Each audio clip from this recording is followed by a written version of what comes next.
Hi friends, आप सभी कैसे हैं। उम्मीद करती हूँ आप लोग बहुत अच्छे होंगे और आप सभी का आपके अपने चैनल रिद्धिका हिंदी एकेडमी में स्वागत है, वंदन है, अभिनंदन है। दोस्तों, जहाँ तक आप सभी जानते हैं, हम तैयारी करते हैं इस चैनल पे हिंदी की उच्च स्तरीय प्रतियोगी परीक्षाओं की। उसी के अंतर्गत दोस्तों हमने सन 2020 का प्रश्नोत्तरी किया था, जो जीडीसी का, उत्तर प्रदेश जीडीसी का पेपर था। उसी के अंतर्गत हम पूरे 65 प्रश्नों को कर लिए थे दोस्तों। आज चलेंगे 66 नंबर के प्रश्न पे। समय न बर्बाद करते हुए हम अपनी टॉपिक पे चलते हैं। आइए, पहला प्रश्न आपके स्क्रीन पे आज का पहला प्रश्न है दोस्तों, आप ध्यान दीजिए। जयशंकर प्रसाद रचित कामायनी में सर्गों की संख्या आप सभी जानते हैं 15। 15 सर्ग आप दोस्तों इन्हें अच्छे से याद करके रखें, ठीक है। कभी कभी बीच से भी पूछा जाता है और कभी कभी अंतिम आनंद सर्ग, पहला आशा, फिर चिंता, पहले चिंता होती है तो चिंता, आशा, श्रद्धा, काम, वासना, लज्जा, ऐसे करके आप पूरा जो है कि 15 को क्रम से याद कर लीजिए। यदि आप यूजीसी नेट के पाठ्यक्रम को पढ़े होंगे अच्छे से तो आप कंप्लीट पढ़ लिए होंगे दोस्तों। अब चलते हैं, थोड़ा सा जानते हैं जयशंकर प्रसाद द्वारा रचित कामायनी में 15 सर्गों की संख्या है। चिंता से प्रारंभ कर आनंद तक 15 सर्ग की कामायनी महाकाव्य में मानव मन की विविध अंतर्वृत्तियों का क्रमिक उन्मीलन इस कौशल से किया गया है कि मानव सृष्टि के आदि से अब तक के जीवन के मनोवैज्ञानिक और सांस्कृतिक, देखिए मनोविज्ञान, व्यक्ति के मन को पकड़ने का काम लेखक यहाँ पे किया हुआ है दोस्तों। मनोवैज्ञानिक और सांस्कृतिक विकास का इतिहास स्पष्ट होता है। कामायनी के अनुसार पृथ्वी पर जल प्रलय के बाद केवल मनु जीवित थे। देव सृष्टि के अंतिम अवशेष मनु के पास कामपुत्री श्रद्धा आई तथा बाद में ईड़ा भी उनके करीब आ गई। जैसे जब श्रद्धा प्रेग्नेंट हो गई और फिर तो मनु जो है कि वहां पे इनका प्रवेश पाया जाता है ईड़ा का। तो क्या करते हैं, जब मतलब वो पेट में जब गर्भ में बच्चा आ जाता है तो वो ज़्यादातर उसी में लीन हो जाती है, उसके बारे में सोचती है, तो थोड़ा मनु को कम ध्यान दे पा रही थी। उसके बाद इन्होंने ईड़ा का प्रवेश लिया। फिर ईड़ा अपने देश में जब इनको मारना शुरू की, आप पढ़े होंगे तो आपको सब पता होगा दोस्तों, ठीक है। तो यहाँ पे आप देख पा रहे होंगे, आगे अच्छे से समझे होंगे और आपने पढ़ा भी होगा, मैं उम्मीद करती हूँ। तो उसके बाद कामपुत्री श्रद्धा आई तथा बाद में ईड़ा भी उनके करीब आ गई। मन के प्रतीक मनु, हृदय पक्ष के प्रतीक श्रद्धा और बुद्धि पक्ष के प्रतीक ईड़ा की सहायता से आनंद लोक तक पहुंचते हैं। ये मतलब एक मानव के अंदर क्या क्या व्यक्ति सोच सकता है, सब कहानी इसमें आ जाती है दोस्तों। चलिए आगे चलते हैं नेक्स्ट प्रश्न पे। ध्यान दीजिए आप इनका, देखिए ध्यान देंगे ना तो आप अच्छे से खूब बढ़िया से समझ पाएंगे, ठीक है। चलिए 67 नंबर का प्रश्न है। प्यू चित्तौड़ न आव्यू सावण पहली तीज, जो बेबाट बिरहिड़ी खिड़ खिड़ अड़वे खीज, संदेशो पिड़ साहिबा पाछो फिरी न देह, पंछी घाल्या पिंजरे छुटड़ रो संदेश। उपर्युक्त पंक्ति की उक्त पंक्ति किस रचना की है? खुमाड़ रासो, पद्मावत, करकंड, चरिव, डोला मारूरा। तो आप सभी जानते हैं, आप जब आप इसको देखेंगे ना, पढ़ने के जोड़ आ रहा है तो ये राजस्थानी भाषा का शब्द आ रहा है दोस्तों। इसका आंसर होगा खुमाड़ रासो, ठीक है।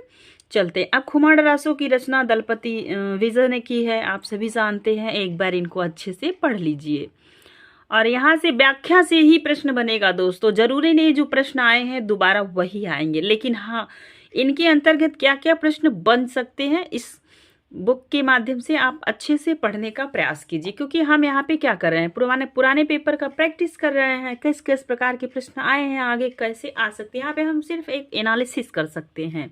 और यदि भविष्य में प्रश्न रिपीट हुआ तो हम उन्हें चट भर में कर जाएंगे फटाक से। चलिए, उपर्युक्त पंक्तियां खुमाड़ रासो रचना की है। उपर्युक्त पंक्ति में चित्तौड़ नगर, चित्तौड़ की सेना, हथियारों का वर्णन किया गया है।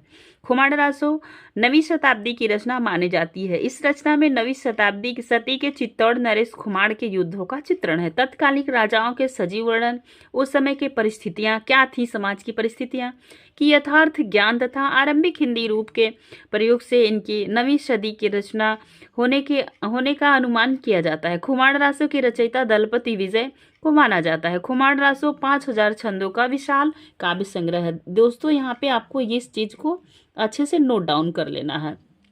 इस ग्रंथ में वीर रस के साथ साथ श्रृंगार की भी प्रधानता है।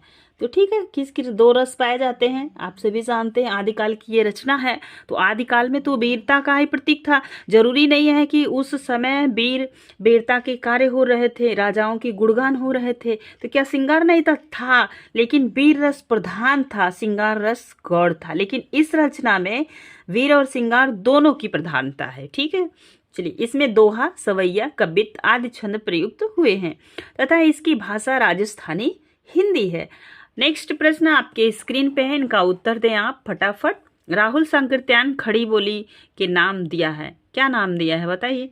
हिंदुस्तानी, खड़ी बोली, कौरवी, मानक हिंदी। तो आप सभी जानते हैं इन्होंने खड़ी बोली के क्या कहा है, कौरवी। कई बार रिपीट ये प्रश्न है, आप सब प्रीवियस ईयर पेपर में पढ़े होंगे अच्छे से। नेक्स्ट प्रश्न आपके स्क्रीन पे है, उसकी व्याख्या को देख लें आप, फिर हम चलते हैं नेक्स्ट अगले प्रश्न पे। ठीक है, चलिए ध्यान दीजिए। राहुल संकीर्तन खड़ी बोली को करवी बोली का नाम दिया। राहुल संकीर्तन खड़ी बोली नाम का प्रयोग दूसरे अर्थ में किया है। इस अर्थ में कौरवी नाम का भी प्रयोग होता है। यह क्षेत्र पुराना कुरु जनपद है। कुरु जनपद, ठीक है, आप इनको इतिहास में पढ़े होंगे। इसी आधार पर राहुल संकीर्तन ने इस बोली को खरवी नाम दिया। खड़ी बोली मूलतः खरी बोली है, जिसका अर्थ होता है शुद्ध। लोगों ने इस बोली को साहित्य में प्रयोग करते समय जब अरबी फारसी शब्दों को निकालकर इसे शुद्ध रूप में प्रयुक्त करने का प्रयत्न किया, जो इसे खरी बोली कहा गया। अब आपसे पूछा जाएगा खरी बोली क्यों क्या है, इंटरव्यू में यह प्रश्न आपसे पूछा जा सकता है। खड़ी बोली हो गया, ठीक है। खड़ी बोली का अर्थ होता है जो खड़ी हो, अर्थात पड़ी या उल्टी। पुरानी ब्रज अवधि आदि खड़ी बोलियां थीं, अर्थात आधुनिक काल की मानक भाषा नहीं बन सकी। ठीक है, क्या ब्रज और अवधि भाषा खड़ी बोली बन पाई? नहीं। तो इसके विपरीत यह बोली आवश्यकता के अनुरूप खड़ी हो गई, अर्थात खड़ी बोली कहलाई।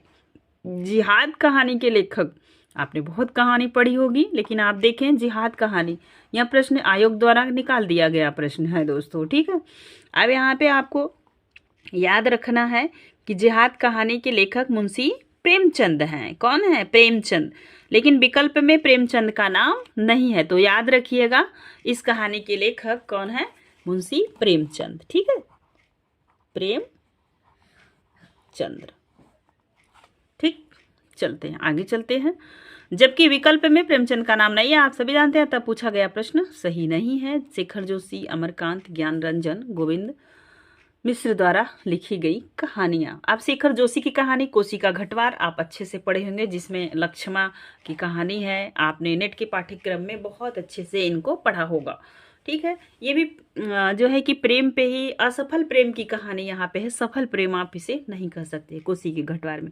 दूसरी कहानी इनकी है साथ के लोग, हलवाहा, नौरंगी, बीमार है, मेरा पहाड़, डागरी वाला, बच्चे का सपना, आदमी का डर। इन्हें आप नोट डाउन करें, क्योंकि जो पाठ्यक्रम में लेखक लिखे होते हैं ना, उनसे तो प्रश्न पूछे ही जाते। अमरकांत को देख लीजिए, जिंदगी और जोक, देश के लोग, मौत का नगर, मित्र मिलन, कुसाहा, तूफान, कली प्रेम, एक धनी, व्यक्ति का बयान, जांच और बच्चे, सुख और दुख के साथ, औरत का क्रोध, लड़का लड़की तथा बहादुर।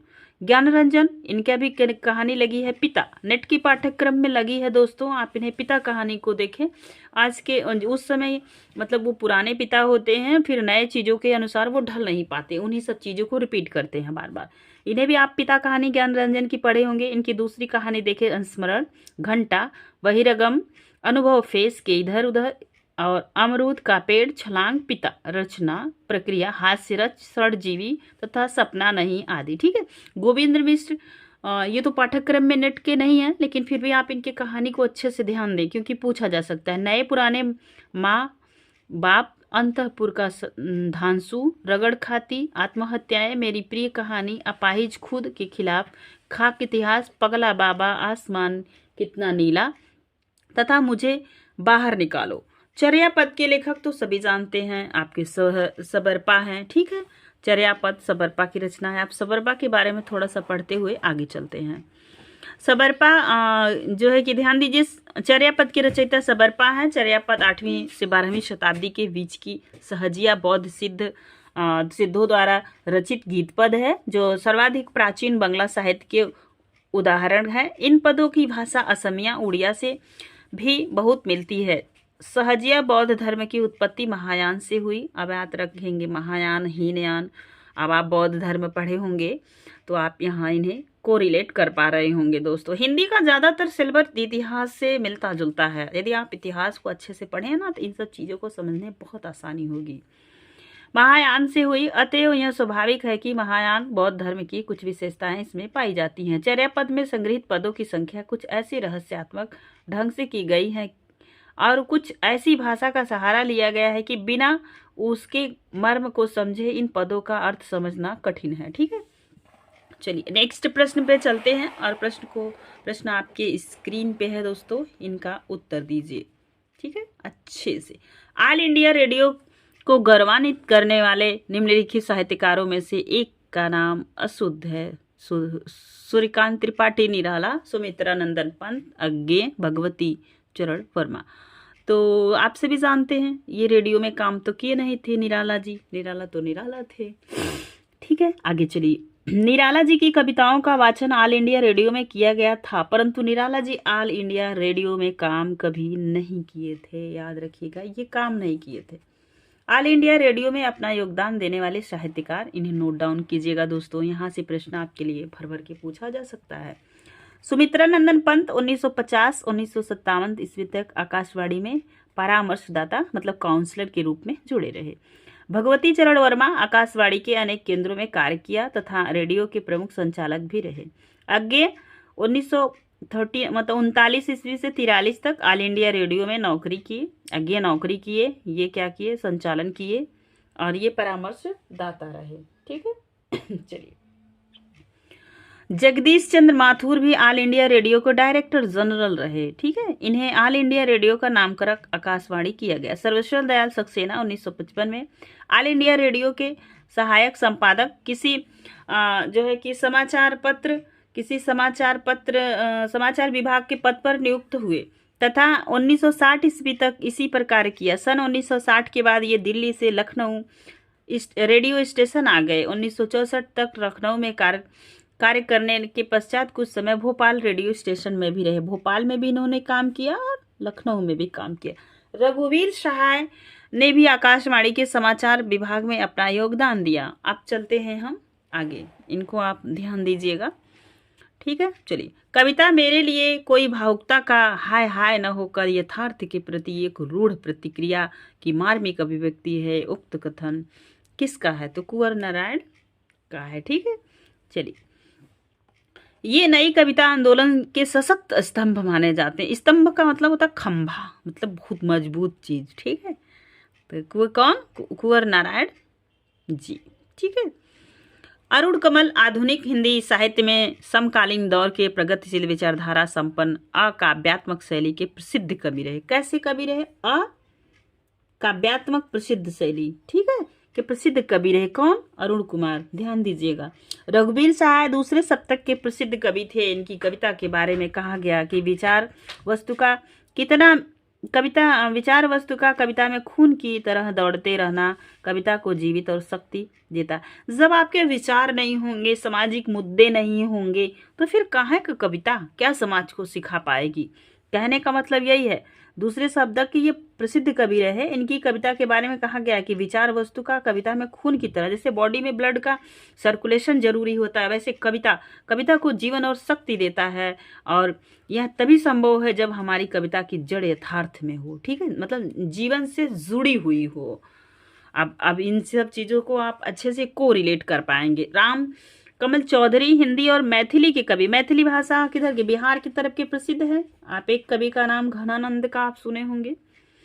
ठीक है, प्रसिद्ध कवि और कहानीकार ने 1963 में जगदीश चतुर्वेदी के संपादक में 14 कवियों का संग्रह प्रारंभ किया। प्रारंभ शीर्षक से प्रकाशित हुआ। राजकमल चौधरी ने कविता के संदर्भ में कहा है कि कविता अपनी सीमा और सुविधा के अनुसार आदमी को राजनीति और आर्थिक ढांचे के व्यूह तोड़ने में मदद करती है। अब आप नोट डाउन कीजिएगा कुंवर नारायण की रचनाएं। काव्य संग्रह चक्रव्यूह 1956, परिवेश हम तुम 1961, अपने सामने 1979 और कोई दूसरा नहीं 1993, इन दिनों सन 2002। और इनकी सबसे प्रसिद्ध कविता है आत्मजयी, जो नेट के पाठ्यक्रम में लगी हुई है। ये बार बार पूछी जाती है, आत्मजयी किसकी रचना है? तो प्रबंध काव्य है इनका। कौन कौन सा? वाजसवा के बहाने 2008 और आत्मजयी 1965। रघुवीर सहाय को आप एक बार देखें। सीढ़ियों पर धूप में 1960, आत्महत्या के विरुद्ध 1967, हंसो हंसो जल्दी हंसो 1975, लोग भूल गए 1982, कुछ पत्ते कुछ चिट्ठियां 1989, एक समय था 1994। अरुण कमल का काव्य संग्रह देखिए, अपनी केवल धार 1980, सबूत 1989, नए इलाके में 1996, पुतली में संसार सन 2000, मैं वो शंख महाशंख 2013। राजकमल चौधरी काव्य संग्रह कंकावती, मुक्ति प्रसंग हिंदी में रचित, स्वरगंधा मैथिली में रचित। आप देखेंगे आप पंचवटी प्रसंग किस कवि की रचना है? तो आप सभी को पता है निराला की। ठीक है, आप देखिए पंचवटी प्रसंग निराला की रचना है। निराला द्वारा रचित पंचवटी प्रसंग एक लंबी कविता है। पूछा जा सकता है पंचवटी कैसी कविता संग्रह है? तो लंबी, सॉरी कविता संग्रह नहीं है, कविता है, जिसे हिंदी का पहला काव्य नाटक भी कहा जाता है। ठीक है, जो विषय वस्तु एवं शिल्प के दृष्टि से भी महत्वपूर्ण है। जबकि मैथिली शरण गुप्त द्वारा रचित पंचवटी एक खंड काव्य है। पंचवटी खंड काव्य है। अब आपने देखा निराला भी पंचवटी प्रसंग की रचना की है और मैथिली शरण गुप्त पंचवटी की रचना की। वो उनकी क्या है? उनकी एक काव्य नाटक है, इनके क्या खंड काव्य है, जिसका प्रकाशन 1925 ईस्वी में हुआ था, जिसमें कवि द्वारा पंचवटी के प्राकृतिक सौंदर्य का सजीव चित्रण किया गया। आचार्य रामचंद्र शुक्ल का पहला मौलिक नाटक किसे मानते हैं? ध्यान दीजिए, शुक्ल का पहला जो है कि कौन सा माना जाता है? ठीक है, चलिए आगे चलते हैं। आप ध्यान दीजिए इनके ऑप्शन पे, कलिराज की सभा, रेल का विकट खेल, वैदेही हिंसा हिंसा न भवती, अद्भुत अपूर्व स्वप्न। तो ये सारी रचनाएं किसकी हैं?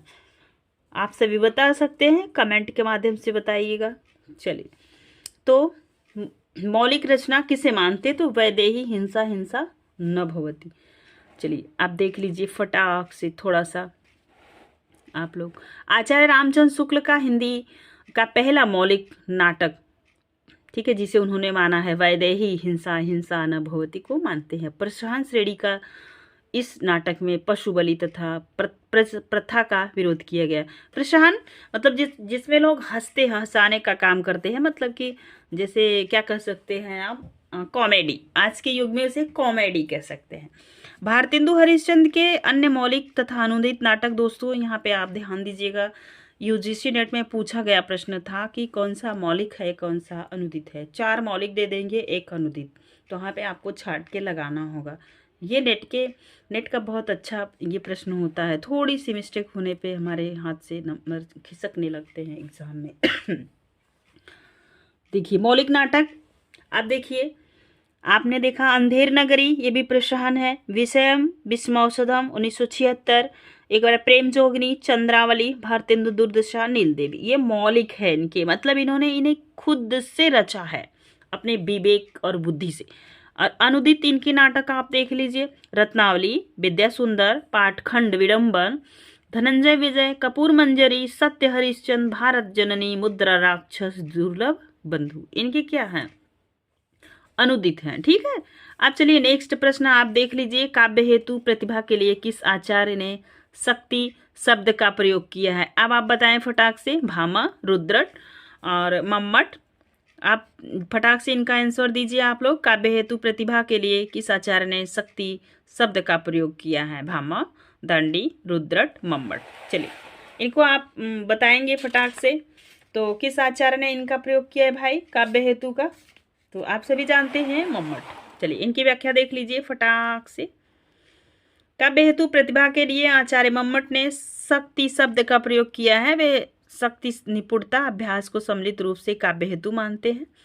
काव्य प्रकाश में आचार्य मम्मट ने लिखा है, शक्ति निपुणता लोक शास्त्र काव्यध्वे छात्र, ठीक है, वे छड़ात काव्य काव्यज्ञ शिक्षाभ्यास इति हेतु अस्त दुर्भवद्वे, ठीक है, अर्थात शक्ति कवित्व का बीज रूप, संस्कार, लोक व्यवहार, शास्त्र तथा काव्य आदि के अनुशीलन और ज्ञान से उत्पन्न योग्यता एवं शिक्षा द्वारा प्राप्त अभ्यास ही काव्य के हेतु है। काव्य हेतु का अर्थ है काव्य की उत्पत्ति का कारण। गुलाब राय के अनुसार हेतु का अभिप्राय उन साधनों से है जो कवि की काव्य रचना में सहायक होते हैं। सामान्य शब्दों में काव्य हेतु का अर्थ है काव्य की रचना के कौन से हेतु उपादान है, मतलब कैसे आप उनका रचना कर सकते हैं। देखिए नेक्स्ट प्रश्न 76 नंबर का प्रश्न आपके स्क्रीन पे है दोस्तों, इनको ध्यान से देखिए। रसवंत कवितन को रस ज्यों अखरान के ऊपर छलके उक्त पंक्ति किस कवि द्वारा रचित है? तो आप सभी जानते हैं ये चिंतामणि की है और चिंतामणि त्रिपाठी को आचार्य रामचंद्र शुक्ल ने रीतिकाल का कौन सा कवि माना है? आप बताएंगे कमेंट के माध्यम से। चलिए आगे इसकी व्याख्या दीजिए। देखिए चिंतामणि त्रिपाठी हिंदी के रीतकाल के कवि हैं। उनके संबंध में शिवराज सिंह ने लिखा है, ये बहुत दिन तक नागपुर के सूर्यवंशी भोसला मकरंद शाह के यहाँ रहे और उन्हीं के नाम पर छंद विचार नामक पिंगल का बहुत बड़ा ग्रंथ काव्य बनाया गया तथा काव्य विवेक कवि कुल कल्पतरु काव्य प्रकाश रामायण ग्रंथ इन्होंने लिखा है। ठीक है, इनकी रचनाएं आप देख लिए। इनके द्वारा रचित रामायण कवित्व और अन्य नाम छंद से बहुत अपूर्व हैं। बाबू रुद्र सिंह सोलंकी, शाहजहां बादशाह और जैनदी अहमद ने इनको बहुत दान दिए। इन्होंने अपने ग्रंथ में कहीं कहीं अपना नाम मणि माल भी कहा है। ठीक है, एक कहानी यह भी की लेखिका मन्नू भंडारी हैं, आप सबको पता है। जो इजी प्रश्न है वहाँ समय न देते हुए फटाक से आगे चलेंगे। मन्नू भंडारी को समझना हो तो इनका आपका बंटी पढ़ें, जो उपन्यास हम पढ़ाएंगे अपने चैनल पे। अभी धीरे धीरे करके हम सारे प्रश्न को लेंगे, सारे रचनाओं को लेंगे, एक जगह इकट्ठा करेंगे। यूजीसी नेट के पाठ्यक्रम में जितनी भी रचनाएं लगी हैं पहले प्रैक्टिस कर लीजिए, इसके बाद एक कहानी यह भी पुस्तक में लेखिका मन्नू भंडारी ने अपने लेखनी जीवन की कहानी उतार दिया है। इसमें उन्होंने भावनात्मक सांसारिक जीवन के उन पहलू पर प्रकाश डाल पड़ता है जो उनकी रचना यात्रा में निर्णायक है। मेरे चैनल पे भी एक कहानी यह भी के कुछ शीर्षक हमने पढ़ा दिए हैं, आप एक बार ज़रूर देख लीजिएगा, आप अच्छे से समझ जाएंगे मन्नू भंडारी को। चित्र भी है उनका। मन्नू भंडारी एक भारतीय लेखिका है जो विशेषतः 1950 से 1960 के बीच अपने कार्यों के लिए जानी जाती। आप सभी जानते हैं 1950 से 1960 का समय भारत के लिए कितना ही संवेदनशील समय था। आज़ादी के बाद का ये समय है दोस्तों। फिर कैसे कैसे सुधार हुए, चीज़ों में बदलाव हुए, ये सब आप पढ़े होंगे। ठीक है, चलिए सबसे ज़्यादा वो अपनी 2 उपन्यास के लिए प्रसिद्ध हुई, आपका वंडी तथा महाभोज। महाभोज राजनीतिक उपन्यास है, वंडी जो है ये भी जो है कि मनोविज्ञान पर आधारित उपन्यास है। ठीक है दोस्तों, याद रखिएगा। नई कहानी अभियान और हिंदी के साहित्यिक अभियान के समय में लेखक निर्मल वर्मा, राजेंद्र यादव, इनकी पत्नी भी थी राजेंद्र यादव की, भीष्म साहनी, कमलेश्वर आदि ने उन्हें अभियान की सबसे प्रसिद्ध लेखिका बताया है। ठीक है, चलेंगे नेक्स्ट प्रश्न आपके स्क्रीन पे है। निराला की साहित्य साधना के लेखक कौन है? तो सभी जानते हैं रामविलास शर्मा। निराला की साहित्यिक साधना के लेखक रामविलास शर्मा जी हैं। हिंदी के विख्यात साहित्यकार रामविलास शर्मा द्वारा रचित निराला की साहित्य साधना एक जीवनी है। कैसी रचना है पूछी जाएगी, क्या बताएंगे आप? यह एक जीवनी है। ठीक है, ध्यान दीजिए। इसके लिए उन्हें 1970 ईस्वी में साहित्य अकादमी पुरस्कार से सम्मानित किया गया। इस जीवनी जो इनकी जीवनी है इस जीवनी का प्रकाशन 1969 में हुआ था। निराला की साहित्य साधना 3 खंडों में लिखी गई जीवनी है। इसके द्वितीय खंड की भूमिका में रामविलास शर्मा लिखते। साहित्यकार के व्यक्तित्व का श्रेय निदर्शन उसका कवित्व है। पहला खंड उसकी भूमिका मात्र, इसके अतिरिक्त इसके तीसरे खंड में निराला के पत्रों का संग्रह किया गया है। ठीक है, कई पत्र निराला जी लिखे थे, आप पढ़े होंगे तो आपको अच्छे से याद होगा। ध्यान दीजिए, नेक्स्ट प्रश्न आपकी स्क्रीन पे है। निम्नलिखित में सही अवधारणात्मकता का चुनाव करें, अवधारणा का चुनाव करें। द्विवेदी युग में सुधारवादी नैतिकता ने कवियों के प्रेम कविता लिखने की प्रेरणा दी। क्या भाई ये सही है? बताइए। छायावाद युगीन कविताओं में स्त्री पुरुष संबंधी नवीन नैतिकता की प्रतिष्ठा हुई। हमारे हिसाब से तो दोनों गलत है। ठीक है, चलिए अब द्विवेदी युग की जो भी विशेषताएं थे, एक नज़र फटाफट आप देख लीजिए, क्योंकि यहाँ से प्रश्न आपको मिलेंगे यूजीसी नेट में और किसी भी एग्जाम में। द्विवेदी युग में देशभक्ति विषयक लघु एवं दीर्घ कविताएं लिखी गई आप सभी जानते हैं। इसी समय उन्होंने एक कविता लिखा था ना, रानी लक्ष्मीबाई ने, सुभद्रा कुमारी चौहान ने उनको ऊपर। तो ये सारी कविताएं, और उन्होंने एक और लिखा था, कौन सी कविता, सुभद्रा कुमारी चौहान जी ने जो कहानी लिखी थी ना, कि उस कहानी का क्या नाम है, जिसमें अनीता और ये देश प्रेम के लिए लिखी थी। तो ये बातें बिल्कुल सही हैं। कौन सी कहानी थी, सॉरी याद नहीं आ रहा है, आगे बताएंगे। चलिए यूजीसी नेट के पाठ्यक्रम में वो कहानी लगी है, स्किप कर रहा है माइंड से, ध्यान दीजिए।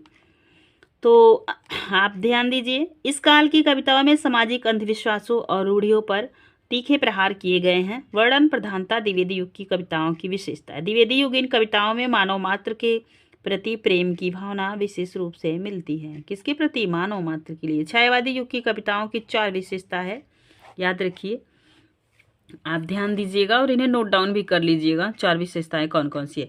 प्रकृति का मानवीकरण, तो सभी कहते हैं ना कि इनके कई ठो आप पढ़े होंगे, मतलब कि इनकी तुलना, प्रकृति की तुलना मानव से कर दी गई, ये बात बिल्कुल सही है।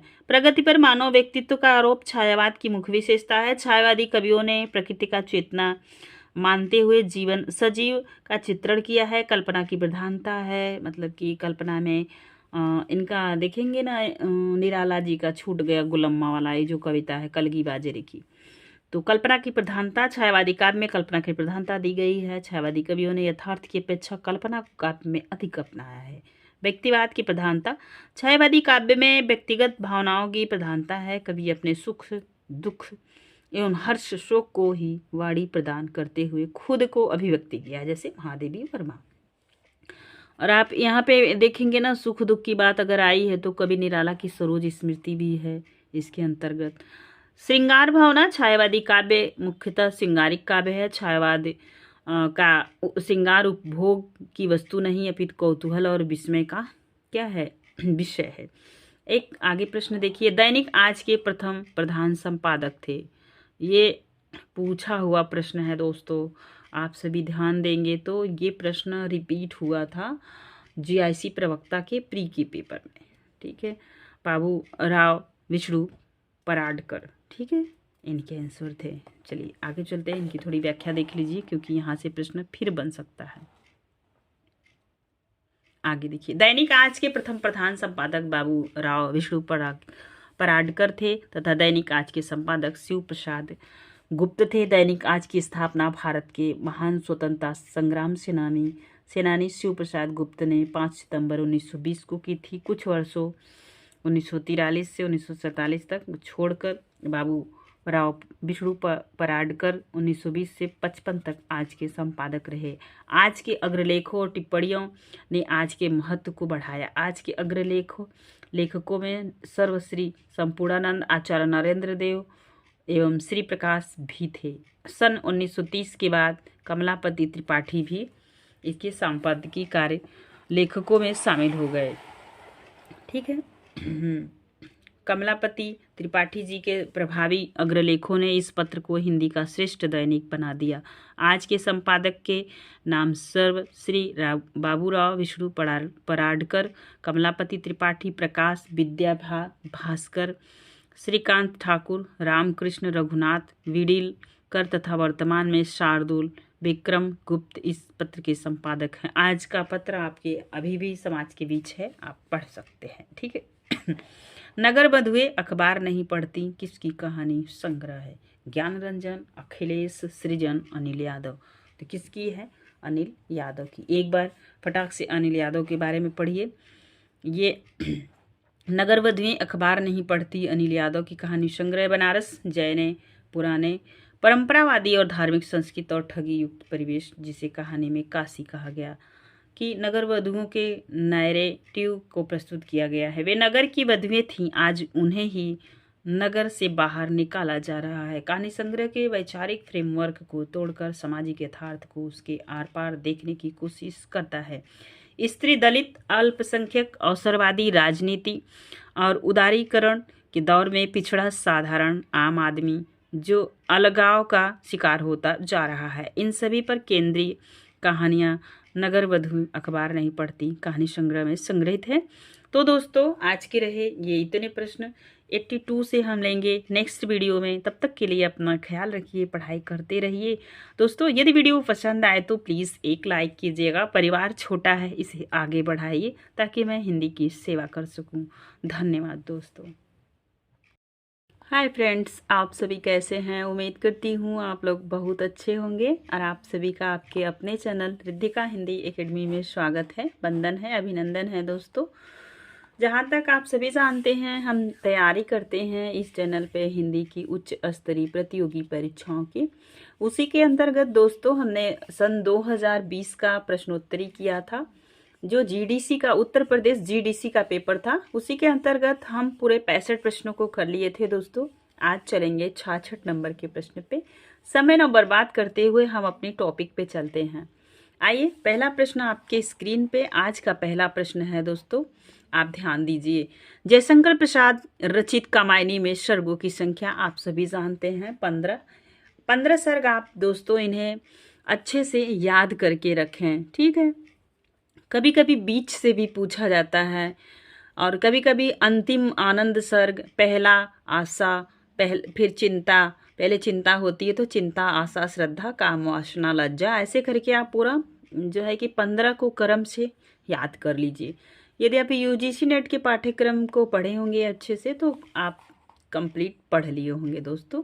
अब चलते हैं, थोड़ा सा जानते हैं। जयशंकर प्रसाद द्वारा रचित कामायनी में 15 सर्गों की संख्या है। चिंता से प्रारंभ कर आनंद तक 15 सर्ग की कामायनी महाकाव्य में मानव मन की विविध अंतर्वृत्तियों का क्रमिक उन्मीलन इस कौशल से किया गया है कि मानव सृष्टि के आदि से अब तक के जीवन के मनोवैज्ञानिक और सांस्कृतिक, देखिए मनोविज्ञान, व्यक्ति के मन को पकड़ने का काम लेखक यहाँ पे किया हुआ है दोस्तों। मनोवैज्ञानिक और सांस्कृतिक विकास का इतिहास स्पष्ट होता है। कामायनी के अनुसार पृथ्वी पर जल प्रलय के बाद केवल मनु जीवित थे। देव सृष्टि के अंतिम अवशेष मनु के पास कामपुत्री श्रद्धा आई तथा बाद में ईड़ा भी उनके करीब आ गई। जैसे जब श्रद्धा प्रेग्नेंट हो गई और फिर तो मनु जो है कि वहाँ पे इनका प्रवेश पाया जाता है ईड़ा का। तो क्या करते हैं, जब मतलब वो पेट में जब गर्भ में बच्चा आ जाता है तो वो ज़्यादातर उसी में लीन हो जाती है, उसके बारे में सोचती हैं, तो थोड़ा मनु को कम ध्यान दे पा रही थी। उसके बाद इन्होंने ईड़ा का प्रवेश लिया। फिर ईड़ा अपने देश में जब इनको मारना शुरू की, आप पढ़े होंगे तो आपको सब पता होगा दोस्तों, ठीक है। तो यहाँ पे आप देख पा रहे होंगे, आगे अच्छे से समझे होंगे और आपने पढ़ा भी होगा, मैं उम्मीद करती हूँ। तो उसके बाद कामपुत्री श्रद्धा आई तथा बाद में ईड़ा भी उनके करीब आ गई। मन के प्रतीक मनु, हृदय पक्ष के प्रतीक श्रद्धा और बुद्धि पक्ष के प्रतीक ईड़ा की सहायता से आनंद लोक तक पहुँचते हैं। ये मतलब एक मानव के अंदर क्या क्या व्यक्ति सोच सकता है, सब कहानी इसमें आ जाती है दोस्तों। चलिए आगे चलते हैं नेक्स्ट प्रश्न पे। ध्यान दीजिए आप इनका, देखिए ध्यान देंगे ना तो आप अच्छे से खूब बढ़िया से समझ पाएंगे, ठीक है। चलिए 67 नंबर का प्रश्न है। प्यू चित्तौड़ न आव्यू सावण पहली तीज, जो बेबाट बिरहिड़ी खिड़ खिड़ अड़वे खीज, संदेशो पीड़ साहिबा पाछो फिरी न देह, पंछी घाल्या पिंजरे छुटड़रो संदेश। उपर्युक्त उक्त पंक्ति किस रचना की है? खुमाड़ रासो, पद्मावत, करकंड, चरिव, डोला मारूरा। तो आप सभी जानते हैं, आप जब आप इसको देखेंगे ना, पढ़ने के जोड़ा आ रहा है तो ये राजस्थानी भाषा का शब्द आ रहा है दोस्तों। इसका आंसर होगा खुमाड़ रासो, ठीक है। चलते हैं अब, खुमाड़ रासो की रचना दलपति विजय ने की है, आप सभी जानते हैं। एक बार इनको अच्छे से पढ़ लीजिए और यहाँ से व्याख्या से ही प्रश्न बनेगा दोस्तों। जरूरी नहीं जो प्रश्न आए हैं दोबारा वही आएंगे, लेकिन हाँ इनके अंतर्गत क्या क्या प्रश्न बन सकते हैं इस बुक के माध्यम से आप अच्छे से पढ़ने का प्रयास कीजिए। क्योंकि हम यहाँ पे क्या कर रहे हैं, पुराने पेपर का प्रैक्टिस कर रहे हैं, किस किस प्रकार के प्रश्न आए हैं, आगे कैसे आ सकते हैं। यहाँ पे हम सिर्फ एक एनालिसिस कर सकते हैं और यदि भविष्य में प्रश्न रिपीट हुआ तो हम उन्हें चट भर में कर जाएंगे फटाक से। चलिए, उपर्युक्त पंक्तियां खुमाड़ रासो के रासो रचना की है। उपयुक्त पंक्ति में चित्तौड़ नगर, चित्तौड़ की सेना, हथियारों का वर्णन किया गया है। खुमाड़ रासो 9वीं शताब्दी की रचना मानी जाती है। इस रचना में 9वीं शताब्दी की सदी के चित्तौड़ नरेश खुमाड़ के युद्धों का चित्रण है। तत्कालिक राजाओं के सजीव वर्णन, उस समय की परिस्थितियां क्या थी, समाज की परिस्थितियां की यथार्थ ज्ञान तथा आरंभिक हिंदी रूप के प्रयोग से इनकी 9वीं सदी की रचना होने का अनुमान किया जाता है। खुमाड़ रासो के रचयिता दलपति विजय को माना जाता है। खुमाड़ रासो 5000 छंदों का विशाल काव्य संग्रह है। दोस्तों यहाँ पे आपको इस चीज को अच्छे से नोट डाउन कर लेना है। इस ग्रंथ में वीर रस के साथ साथ श्रृंगार की भी प्रधानता है। तो ठीक है, किस किस 2 रस पाए जाते हैं आप सभी जानते हैं। आदिकाल की ये रचना है, तो आदिकाल में तो वीरता का ही प्रतीक था। जरूरी नहीं है कि उस समय वीरता के कार्य हो रहे थे, राजाओं की गुणगान हो रहे थे, तो क्या श्रृंगार नहीं था, लेकिन वीर रस प्रधान था, श्रृंगार रस गौड़ था। लेकिन इस रचना में वीर और श्रृंगार दोनों की प्रधानता है। ठीक है, चलिए, इसमें दोहा, सवैया, कबित आदि छंद प्रयुक्त हुए हैं तथा इसकी भाषा राजस्थानी हिंदी है। नेक्स्ट प्रश्न आपके स्क्रीन पे है, इनका उत्तर दें आप फटाफट। राहुल संकीर्तन खड़ी बोली के नाम दिया है, क्या नाम दिया है बताइए। हिंदुस्तानी, खड़ी बोली, कौरवी, मानक हिंदी। तो आप सभी जानते हैं इन्होंने खड़ी बोली के क्या कहा है, कौरवी। कई बार रिपीट किए प्रश्न है, आप सब प्रीवियस ईयर पेपर में पढ़े होंगे अच्छे से। नेक्स्ट प्रश्न आपके स्क्रीन पे है, उसकी व्याख्या को देख लें आप, फिर हम चलते हैं नेक्स्ट अगले प्रश्न पे। ठीक है, चलिए ध्यान दीजिए। राहुल संकीर्तन खड़ी बोली को करवी बोली का नाम दिया। राहुल संकीर्तन खड़ी बोली नाम का प्रयोग दूसरे अर्थ में किया है। इस अर्थ में कौरवी नाम का भी प्रयोग होता है। यह क्षेत्र पुराना कुरु जनपद है। कुरु जनपद, ठीक है, आप इनको इतिहास में पढ़े होंगे। इसी आधार पर राहुल संकीर्तन ने इस बोली को खरवी नाम दिया। खड़ी बोली मूलतः खरी बोली है, जिसका अर्थ होता है शुद्ध। लोगों ने इस बोली को साहित्य में प्रयोग करते समय जब अरबी फारसी शब्दों को निकालकर इसे शुद्ध रूप में प्रयुक्त करने का प्रयत्न किया, जो इसे खरी बोली कहा गया। अब आपसे पूछा जाएगा खरी बोली क्यों क्या, इंटरव्यू में यह प्रश्न आपसे पूछा जा सकता है। खड़ी बोली हो गया, ठीक है। खड़ी बोली का अर्थ होता है जो खड़ी हो, अर्थात पड़ी या उल्टी। पुरानी ब्रज अवधि आदि खड़ी बोलियां थीं, अर्थात आधुनिक काल की मानक भाषा नहीं बन सकी। ठीक है, क्या ब्रज और अवधि भाषा खड़ी बोली बन पाई? नहीं। तो इसके विपरीत यह बोली आवश्यकता के अनुरूप खड़ी हो गई, अर्थात खड़ी बोली कहलाई। जिहाद कहानी के लेखक, आपने बहुत कहानी पढ़ी होगी, लेकिन आप देखें जिहाद कहानी, यह प्रश्न आयोग द्वारा निकाल दिया गया प्रश्न है दोस्तों। ठीक है, अब यहाँ पे आपको याद रखना है कि जिहाद कहानी के लेखक मुंशी प्रेमचंद हैं। कौन है? प्रेमचंद। लेकिन विकल्प में प्रेमचंद का नाम नहीं है, तो याद रखिएगा इस कहानी के लेखक कौन है? मुंशी प्रेमचंद। ठीक है, प्रेमचंद्र। ठीक, चलते हैं आगे, चलते हैं। जबकि विकल्प में प्रेमचंद का नाम नहीं है, आप सभी जानते हैं, तब पूछा गया प्रश्न सही नहीं है। शेखर जोशी, अमरकांत, ज्ञान रंजन, गोविंद मिश्र द्वारा लिखी गई कहानियां। आप शेखर जोशी की कहानी कोशिका घटवार आप अच्छे से पढ़े होंगे, जिसमें लक्ष्मा की कहानी है। आपने नेट के पाठ्यक्रम में बहुत अच्छे से इनको पढ़ा होगा।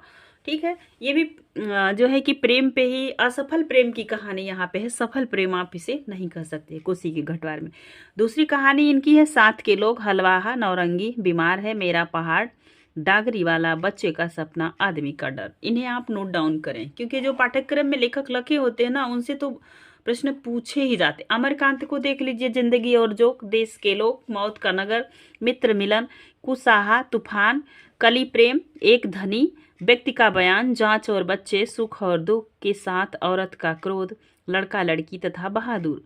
ज्ञान रंजन, इनका भी कहानी लगी है पिता, नेट की पाठ्यक्रम में लगी है दोस्तों। आप इन्हें पिता कहानी को देखें। आज के उस समय मतलब वो पुराने पिता होते हैं, फिर नए चीज़ों के अनुसार वो ढल नहीं पाते, उन्हीं सब चीज़ों को रिपीट करते हैं बार बार। इन्हें भी आप पिता कहानी ज्ञान रंजन की पढ़े होंगे। इनकी दूसरी कहानी देखें, अनुस्मरण, घंटा, बहिरगम, अनुभव फेस के इधर उधर, और अमरूद का पेड़, छलांग, पिता, रचना प्रक्रिया, हास्य रच, सड़जीवी तथा सपना नहीं आदि। ठीक है, गोविंद मिश्र, ये तो पाठ्यक्रम में नेट के नहीं है, लेकिन फिर भी आप इनकी कहानी को अच्छे से ध्यान दें, क्योंकि पूछा जा सकता है। नए पुराने, माँ बाप, अंतःपुर का धांसू, रगड़ खाती, आत्महत्याएं, मेरी प्रिय कहानी, अपाहिज खुद के खिलाफ, खाक इतिहास, पगला बाबा, आसमान कितना नीला तथा मुझे बाहर निकालो। चर्यापद के लेखक तो सभी जानते हैं, आपके सबरपा हैं। ठीक है, चर्यापद सबरपा की रचना है। आप सबरपा के बारे में थोड़ा सा पढ़ते हुए आगे चलते हैं। सबरपा जो है कि ध्यान दीजिए, चर्यापद के रचयिता सबरपा हैं। चर्यापद 8वीं से 12वीं शताब्दी के बीच की सहजिया बौद्ध सिद्धों द्वारा रचित गीत पद है, जो सर्वाधिक प्राचीन बांग्ला साहित्य के उदाहरण है। इन पदों की भाषा असमिया उड़िया से भी बहुत मिलती है। सहजिया बौद्ध धर्म की उत्पत्ति महायान से हुई। अब याद रखेंगे महायान, हीनयान। अब आप बौद्ध धर्म पढ़े होंगे तो आप यहाँ इन्हें कोरिलेट कर पा रहे होंगे। दोस्तों, हिंदी का ज़्यादातर सिलेबस इतिहास से मिलता जुलता है। यदि आप इतिहास को अच्छे से पढ़ें ना तो इन सब चीज़ों को समझने में बहुत आसानी होगी। महायान से हुई, अतएव यह स्वाभाविक है कि महायान बौद्ध धर्म की कुछ विशेषताएं इसमें पाई जाती हैं। चर्यापद में संग्रहित पदों की संख्या कुछ ऐसी रहस्यात्मक ढंग से की गई है और कुछ ऐसी भाषा का सहारा लिया गया है कि बिना उसके मर्म को समझे इन पदों का अर्थ समझना कठिन है। ठीक है, चलिए नेक्स्ट प्रश्न पे चलते हैं और प्रश्न आपके स्क्रीन पे है दोस्तों, इनका उत्तर दीजिए। ठीक है, अच्छे से। ऑल इंडिया रेडियो को गौरवान्वित करने वाले निम्नलिखित साहित्यकारों में से एक का नाम अशुद्ध है। सूर्यकांत त्रिपाठी निराला, सुमित्रा नंदन पंत, अज्ञे, भगवती चरण वर्मा। तो आप सभी जानते हैं ये रेडियो में काम तो किए नहीं थे निराला जी, निराला तो निराला थे। ठीक है, आगे चलिए। निराला जी की कविताओं का वाचन ऑल इंडिया रेडियो में किया गया था, परंतु Nirala ji all India radio में काम कभी नहीं किए थे। याद रखिएगा, ये काम नहीं किए थे। ऑल इंडिया रेडियो में अपना योगदान देने वाले साहित्यकार, इन्हें नोट डाउन कीजिएगा दोस्तों, यहाँ से प्रश्न आपके लिए भर भर के पूछा जा सकता है। सुमित्रा नंदन पंत 1950-1957 ईस्वी तक आकाशवाणी में परामर्शदाता मतलब काउंसलर के रूप में जुड़े रहे। भगवती चरण वर्मा आकाशवाणी के अनेक केंद्रों में कार्य किया तथा रेडियो के प्रमुख संचालक भी रहे। अज्ञे 1939 ईस्वी से 43 तक ऑल इंडिया रेडियो में नौकरी की। अज्ञे नौकरी किए, ये क्या किए, संचालन किए और ये परामर्शदाता रहे। ठीक है, चलिए। जगदीश चंद्र माथुर भी ऑल इंडिया रेडियो को डायरेक्टर जनरल रहे। ठीक है, इन्हें ऑल इंडिया रेडियो का नामकरण आकाशवाणी किया गया। सर्वेश्वर दयाल सक्सेना 1955 में ऑल इंडिया रेडियो के सहायक संपादक जो है कि समाचार विभाग के पद पर नियुक्त हुए तथा 1960 ईस्वी तक इसी पर कार्य किया। सन 1960 के बाद ये दिल्ली से लखनऊ रेडियो स्टेशन आ गए। 1964 तक लखनऊ में कार्य करने के पश्चात कुछ समय भोपाल रेडियो स्टेशन में भी रहे। भोपाल में भी इन्होंने काम किया और लखनऊ में भी काम किया। रघुवीर सहाय ने भी आकाशवाणी के समाचार विभाग में अपना योगदान दिया। अब चलते हैं हम आगे, इनको आप ध्यान दीजिएगा। ठीक है, चलिए। कविता मेरे लिए कोई भावुकता का हाय हाय न होकर यथार्थ के प्रति एक रूढ़ प्रतिक्रिया की मार्मिक अभिव्यक्ति है। उक्त कथन किसका है? तो कुंवर नारायण का है। ठीक है, चलिए। ये नई कविता आंदोलन के सशक्त स्तंभ माने जाते हैं। स्तंभ का मतलब होता है खंभा, मतलब बहुत मजबूत चीज। ठीक है, तो कौन? कुंवर नारायण जी। ठीक है। अरुण कमल आधुनिक हिंदी साहित्य में समकालीन दौर के प्रगतिशील विचारधारा संपन्न अकाव्यात्मक शैली के प्रसिद्ध कवि रहे। कैसे कवि रहे? अकाव्यात्मक प्रसिद्ध शैली, ठीक है, के प्रसिद्ध कवि रहे। कौन? अरुण कुमार। ध्यान दीजिएगा। रघुवीर सहाय दूसरे शतक के प्रसिद्ध कवि थे। इनकी कविता के बारे में कहा गया कि विचार वस्तु का कविता में खून की तरह दौड़ते रहना कविता को जीवित और शक्ति देता। जब आपके विचार नहीं होंगे, सामाजिक मुद्दे नहीं होंगे, तो फिर काहे की कविता क्या समाज को सिखा पाएगी? कहने का मतलब यही है। दूसरे शब्द कि ये प्रसिद्ध कवि रहे। इनकी कविता के बारे में कहा गया कि विचार वस्तु का कविता में खून की तरह, जैसे बॉडी में ब्लड का सर्कुलेशन जरूरी होता है, वैसे कविता को जीवन और शक्ति देता है। और यह तभी संभव है जब हमारी कविता की जड़ यथार्थ में हो। ठीक है, मतलब जीवन से जुड़ी हुई हो। अब इन सब चीजों को आप अच्छे से को रिलेट कर पाएंगे। राम कमल चौधरी हिंदी और मैथिली के कवि। मैथिली भाषा किधर के? बिहार की तरफ के प्रसिद्ध है। आप एक कवि का नाम घनानंद का आप सुने होंगे। ठीक है, प्रसिद्ध कवि और कहानीकार ने 1963 में जगदीश चतुर्वेदी के संपादक में 14 कवियों का संग्रह प्रारंभ किया। प्रारंभ शीर्षक से प्रकाशित हुआ। राजकमल चौधरी ने कविता के संदर्भ में कहा है कि कविता अपनी सीमा और सुविधा के अनुसार आदमी को राजनीति और आर्थिक ढांचे के व्यूह तोड़ने में मदद करती है। अब आप नोट डाउन कीजिएगा कुंवर नारायण की रचनाएं। काव्य संग्रह चक्रव्यूह 1956, परिवेश हम तुम 1961, अपने सामने 1979 और कोई दूसरा नहीं 1993, इन दिनों सन 2002। और इनकी सबसे प्रसिद्ध कविता है आत्मजयी, जो नेट के पाठ्यक्रम में लगी हुई है। ये बार बार पूछी जाती है आत्मजयी किसकी रचना है, तो प्रबंध काव्य है इनका। कौन कौन सा? वाजसवा के बहाने 2008 और आत्मजयी 1965। रघुवीर सहाय को आप एक बार देखें। सीढ़ियों पर धूप में 1960, आत्महत्या के विरुद्ध 1967, हंसो हंसो जल्दी हंसो 1975, लोग भूल गए 1982, कुछ पत्ते कुछ चिट्ठियां 1989, एक समय था 1994। अरुण कमल का काव्य संग्रह देखिए। अपनी केवल धार 1980, सबूत 1989, नए इलाके में 1996, पुतली में संसार सन 2000, मैं वो शंख महाशंख 2013। राजकमल चौधरी काव्य संग्रह कंकावती, मुक्ति प्रसंग हिंदी में रचित, स्वरगंधा मैथिली में रचित। आप देखेंगे आप पंचवटी प्रसंग किस कवि की रचना है, तो आप सभी को पता है निराला की। ठीक है, आप देखिए पंचवटी प्रसंग निराला की रचना है। निराला द्वारा रचित पंचवटी प्रसंग एक लंबी कविता है। पूछा जा सकता है पंचवटी कैसी कविता संग्रह है, तो लंबी, सॉरी कविता संग्रह नहीं है, कविता है, जिसे हिंदी का पहला काव्य नाटक भी कहा जाता है। ठीक है, जो विषय वस्तु एवं शिल्प के दृष्टि से भी महत्वपूर्ण है, जबकि मैथिली शरण गुप्त द्वारा रचित पंचवटी एक खंड काव्य है। पंचवटी खंड काव्य। अब आपने देखा निराला भी पंचवटी प्रसंग की रचना की है और मैथिली शरण गुप्त पंचवटी की रचना की। वो उनकी क्या है, उनकी एक काव्य नाटक है, इनके क्या खंड काव्य है, जिसका प्रकाशन 1925 ईस्वी में हुआ था, जिसमें कवि द्वारा पंचवटी के प्राकृतिक सौंदर्य का सजीव चित्रण किया गया। आचार्य रामचंद्र शुक्ल का पहला मौलिक नाटक किसे मानते हैं? ध्यान दीजिए, शुक्ल का पहला जो है कि कौन सा माना जाता है। ठीक है, चलिए आगे चलते हैं। आप ध्यान दीजिए इनके ऑप्शन पे। कलिराज की सभा, रेल का विकट खेल, वैदेही हिंसा हिंसा न भवती, अद्भुत अपूर्व स्वप्न। तो ये सारी रचनाएं किसकी हैं? आप सभी बता सकते हैं, कमेंट के माध्यम से बताइएगा। चलिए, तो मौलिक रचना किसे मानते? तो वैदेही हिंसा हिंसा न भवती।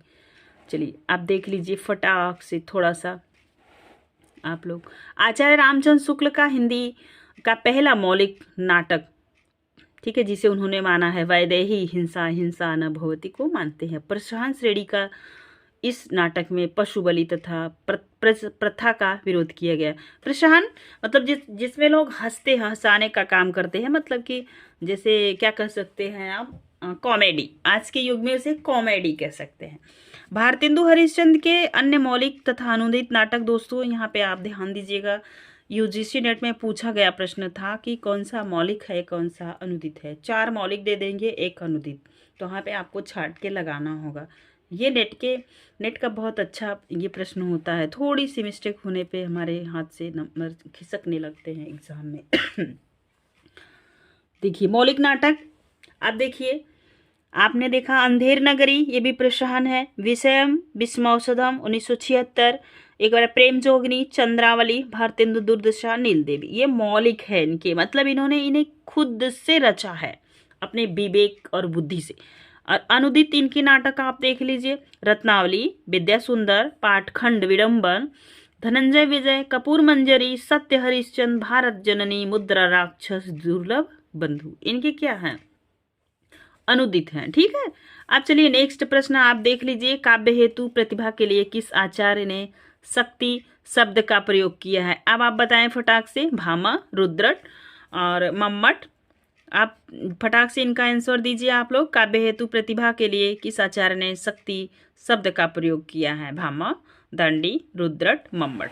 चलिए इनको आप बताएंगे फटाक से। तो किस आचार्य ने इनका प्रयोग किया है भाई काव्य हेतु का? तो आप सभी जानते हैं मम्मट। चलिए इनकी व्याख्या देख लीजिए फटाक से। काव्य हेतु प्रतिभा के लिए आचार्य मम्मट ने शक्ति शब्द का प्रयोग किया है। वे शक्ति निपुणता अभ्यास को सम्मिलित रूप से काव्य हेतु मानते हैं। काव्य प्रकाश में आचार्य मम्मट ने लिखा है शक्ति निपुणता लोक शास्त्र काव्यध्वे छात, ठीक है, वेक्षणात् काव्य काव्यज्ञ शिक्षाभ्यास इति हेतु अस्त दुर्भवद्वे, ठीक है, अर्थात शक्ति कवित्व का बीज रूप संस्कार लोक व्यवहार शास्त्र तथा काव्य आदि के अनुशीलन और ज्ञान से उत्पन्न योग्यता एवं शिक्षा द्वारा प्राप्त अभ्यास ही काव्य के हेतु है। काव्य हेतु का अर्थ है काव्य की उत्पत्ति का कारण। गुलाब राय के अनुसार हेतु का अभिप्राय उन साधनों से है जो कवि की काव्य रचना में सहायक होते हैं। सामान्य शब्दों में काव्य हेतु का अर्थ है काव्य की रचना के कौन से हेतु उपादान है, मतलब कैसे आप उनका रचना कर सकते हैं। देखिए नेक्स्ट प्रश्न 76 नंबर का प्रश्न आपके स्क्रीन पे है दोस्तों, इनको ध्यान से देखिए। रसवंत कवितन को रस ज्यों अखरान के ऊपर छलके उक्त पंक्ति किस कवि द्वारा रचित है? तो आप सभी जानते हैं ये चिंतामणि की है और चिंतामणि त्रिपाठी को आचार्य रामचंद्र शुक्ल ने रीतिकाल का कौन सा कवि माना है? आप बताएंगे कमेंट के माध्यम से। चलिए आगे इसकी व्याख्या दीजिए। देखिए चिंतामणि त्रिपाठी हिंदी के रीतकाल के कवि हैं। उनके संबंध में शिवराज सिंह ने लिखा है ये बहुत दिन तक नागपुर के सूर्यवंशी भोसला मकरंद शाह के यहाँ रहे और उन्हीं के नाम पर छंद विचार नामक पिंगल का बहुत बड़ा ग्रंथ काव्य बनाया गया तथा काव्य विवेक कवि कुल कल्पतरु काव्य प्रकाश रामायण ग्रंथ इन्होंने लिखा है, ठीक है। इनकी रचनाएं आप देख लिए। इनके द्वारा रचित रामायण कवित्व और अन्य नाम छंद से बहुत अपूर्व हैं। बाबू रुद्र सिंह सोलंकी शाहजहां बादशाह और जैनदी अहमद ने इनको बहुत दान दिए। इन्होंने अपने ग्रंथ में कहीं कहीं अपना नाम मणि माल भी कहा है, ठीक है। एक कहानी यह भी की लेखिका मन्नू भंडारी हैं, आप सबको पता है। जो इजी प्रश्न है वहाँ समय न देते हुए फटाक से आगे चलेंगे। मन्नू भंडारी को समझना हो तो इनका अपना आपका बंटी पढ़ें, ये उपन्यास हम पढ़ाएंगे अपने चैनल पे। अभी धीरे धीरे करके हम सारे प्रश्न को लेंगे, सारे रचनाओं को लेंगे, एक जगह इकट्ठा करेंगे। यूजीसी नेट के पाठ्यक्रम में जितनी भी रचनाएं लगी हैं पहले प्रैक्टिस कर लीजिए, इसके बाद एक कहानी यह भी पुस्तक में लेखिका मन्नू भंडारी ने अपने लेखनी जीवन की कहानी उतार दिया है। इसमें उन्होंने भावनात्मक सांसारिक जीवन के उन पहलू पर प्रकाश डाल पड़ता है जो उनकी रचना यात्रा में निर्णायक है। मेरे चैनल पे भी एक कहानी यह भी के कुछ शीर्षक हमने पढ़ा दिए हैं, आप एक बार ज़रूर देख लीजिएगा, आप अच्छे से समझ जाएंगे मन्नू भंडारी को। सचित्र चित्र भी है उनका। मन्नू भंडारी एक भारतीय लेखिका है जो विशेषतः 1950 से 1960 के बीच अपने कार्यों के लिए जानी जाती। आप सभी जानते हैं 1950 से 1960 का समय भारत के लिए कितना ही संवेदनशील समय था। आज़ादी के बाद का ये समय है दोस्तों। फिर कैसे कैसे सुधार हुए, चीज़ों में बदलाव हुए, ये सब आप पढ़े होंगे, ठीक है। चलिए सबसे ज़्यादा वो अपनी 2 उपन्यास के लिए प्रसिद्ध हुई, आपका वंडी तथा महाभोज। महाभोज राजनीतिक उपन्यास है, वंडी जो है ये भी जो है कि मनोविज्ञान पर आधारित उपन्यास है, ठीक है दोस्तों, याद रखिएगा। नई कहानी अभियान और हिंदी के साहित्यिक अभियान के समय में लेखक निर्मल वर्मा, राजेंद्र यादव, इनकी पत्नी भी थी राजेंद्र यादव की, भीष्म साहनी, कमलेश्वर आदि ने उन्हें अभियान की सबसे प्रसिद्ध लेखिका बताया है, ठीक है। चलेंगे नेक्स्ट प्रश्न आपके स्क्रीन पे है। निराला की साहित्य साधना के लेखक कौन है? तो सभी जानते हैं रामविलास शर्मा। निराला की साहित्यिक साधना के लेखक रामविलास शर्मा जी हैं। हिंदी के विख्यात साहित्यकार रामविलास शर्मा द्वारा रचित निराला की साहित्य साधना एक जीवनी है। कैसी रचना है पूछी जाएगी, क्या बताएंगे आप? यह एक जीवनी है, ठीक है, ध्यान दीजिए।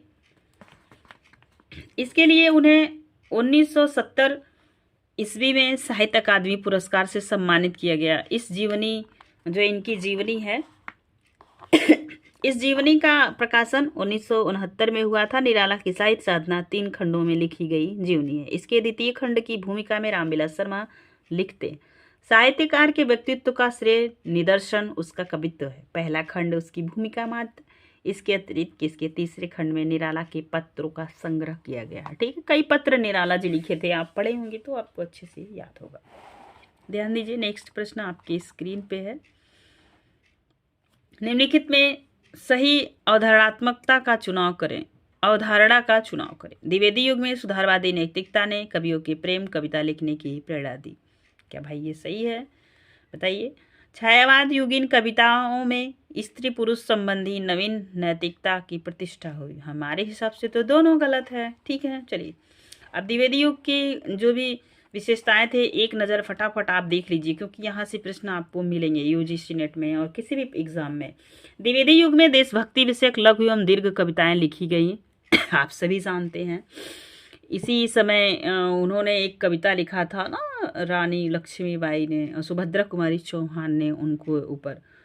तो ये सारी कविताएं, और उन्होंने एक और लिखा था, कौन सी कविता, सुभद्रा कुमारी चौहान जी ने जो कहानी लिखी थी ना, कि उस कहानी का क्या नाम है, जिसमें अनीता और ये देश प्रेम के लिए लिखी थी। तो ये बातें बिल्कुल सही हैं।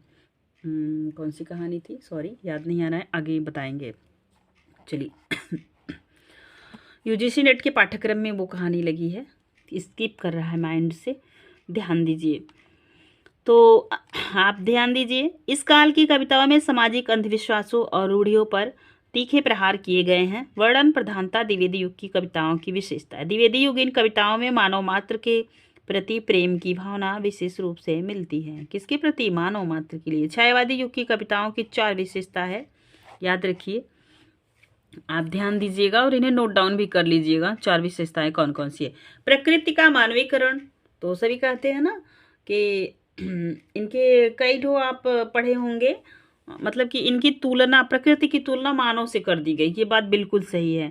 प्रगति पर मानव व्यक्तित्व का आरोप छायावाद की मुख्य विशेषता है। छायावादी कवियों ने प्रकृति का चेतना मानते हुए जीवन सजीव का चित्रण किया है। कल्पना की प्रधानता है, मतलब कि कल्पना में इनका देखेंगे ना, निराला जी का छूट गया गुलम्मा वाला ये जो कविता है कलगी बाजरे की, तो कल्पना की प्रधानता, छायावादी काव्य में कल्पना की प्रधानता दी गई है। छायावादी कवियों ने यथार्थ की अपेक्षा कल्पना को काव्य में अधिक अपनाया है। व्यक्तिवाद की प्रधानता, छायावादी काव्य में व्यक्तिगत भावनाओं की प्रधानता है। कवि अपने सुख दुख एवं हर्ष शोक को ही वाणी प्रदान करते हुए खुद को अभिव्यक्ति किया, जैसे महादेवी वर्मा। और आप यहाँ पे देखेंगे ना, सुख दुख की बात अगर आई है तो कवि निराला की सरोज स्मृति भी है इसके अंतर्गत। श्रृंगार भावना, छायावादी काव्य मुख्यतः श्रृंगारिक काव्य है। छायावाद का श्रृंगार उपभोग की वस्तु नहीं, अपितु कौतूहल और विस्मय का क्या है, विषय है। एक आगे प्रश्न देखिए, दैनिक आज के प्रथम प्रधान संपादक थे। ये पूछा हुआ प्रश्न है दोस्तों, आप सभी ध्यान देंगे तो ये प्रश्न रिपीट हुआ था जीआईसी प्रवक्ता के प्री के पेपर में। ठीक है, बाबू राव विष्णु पराडकर, ठीक है, इनके आंसर थे। चलिए आगे चलते हैं, इनकी थोड़ी व्याख्या देख लीजिए, क्योंकि यहाँ से प्रश्न फिर बन सकता है। आगे देखिए, दैनिक आज के प्रथम प्रधान संपादक बाबू राव विष्णु पराडकर थे तथा दैनिक आज के संपादक शिव प्रसाद गुप्त थे। दैनिक आज की स्थापना भारत के महान स्वतंत्रता संग्राम सेनानी शिव प्रसाद गुप्त ने 5 सितंबर 1920 को की थी। कुछ वर्षों 1943 से 1947 तक छोड़कर बाबू राव विष्णु पराडकर 1920 से 55 तक आज के संपादक रहे। आज के अग्रलेखों और टिप्पणियों ने आज के महत्व को बढ़ाया। आज के लेखकों में सर्वश्री संपूर्णानंद, आचार्य नरेंद्र देव एवं श्री प्रकाश भी थे। सन 1930 के बाद कमलापति त्रिपाठी भी इसके संपादकीय कार्य लेखकों में शामिल हो गए। ठीक है, कमलापति त्रिपाठी जी के प्रभावी अग्रलेखों ने इस पत्र को हिंदी का श्रेष्ठ दैनिक बना दिया। आज के संपादक के नाम सर्व श्री बाबूराव विष्णु पराडकर, कमलापति त्रिपाठी, प्रकाश विद्या भास्कर, श्रीकांत ठाकुर, रामकृष्ण रघुनाथ विडिलकर तथा वर्तमान में शार्दुल विक्रम गुप्त इस पत्र के संपादक हैं। आज का पत्र आपके अभी भी समाज के बीच है, आप पढ़ सकते हैं। ठीक है, नगर बधुए अखबार नहीं पढ़ती किसकी कहानी संग्रह है। ज्ञान रंजन, अखिलेश सृजन, अनिल यादव। तो किसकी है? अनिल यादव की। एक बार फटाक से अनिल यादव के बारे में पढ़िए। ये नगर वधुएं अखबार नहीं पढ़ती अनिल यादव की कहानी संग्रह बनारस जैने पुराने परंपरावादी और धार्मिक संस्कृत और ठगी युक्त परिवेश, जिसे कहानी में काशी कहा गया, कि नगर वधुओं के नैरेटिव को प्रस्तुत किया गया है। वे नगर की वधुएं थीं, आज उन्हें ही नगर से बाहर निकाला जा रहा है। कहानी संग्रह के वैचारिक फ्रेमवर्क को तोड़कर सामाजिक यथार्थ को उसके आर पार देखने की कोशिश करता है। स्त्री, दलित, अल्पसंख्यक, अवसरवादी राजनीति और उदारीकरण के दौर में पिछड़ा साधारण आम आदमी जो अलगाव का शिकार होता जा रहा है, इन सभी पर केंद्रीय कहानियाँ नगर वधु अखबार नहीं पढ़ती कहानी संग्रह में संग्रहित है। तो दोस्तों, आज के रहे ये इतने प्रश्न। 82 से हम लेंगे नेक्स्ट वीडियो में। तब तक के लिए अपना ख्याल रखिए, पढ़ाई करते रहिए। दोस्तों, यदि वीडियो पसंद आए तो प्लीज़ एक लाइक कीजिएगा। परिवार छोटा है, इसे आगे बढ़ाइए ताकि मैं हिंदी की सेवा कर सकूं। धन्यवाद दोस्तों।